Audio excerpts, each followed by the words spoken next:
আসসালামু আলাইকুম। কাস্টমার এসে বলল ফোনটিতে কোনো চার্জ থাকে না, ফোনটি চালু করলে অফ হয়ে যায়। আমি ফোনটি মেপে নিলাম।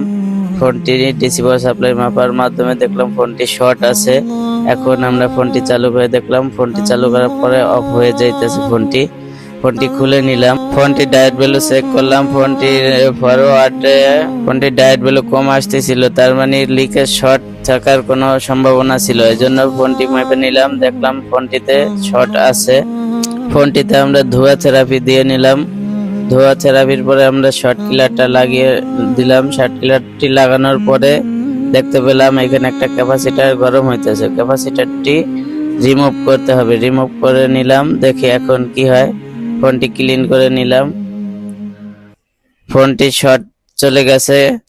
আলহামদুলিল্লাহ, ফোনটি চালু হয়েছে। ফোনটি সুন্দরভাবে চালু আছে, ফোনটি অফ হচ্ছে না। দেখতে পাচ্ছেন ক্যাপাসিটারটি রিমুভ করা হয়েছে।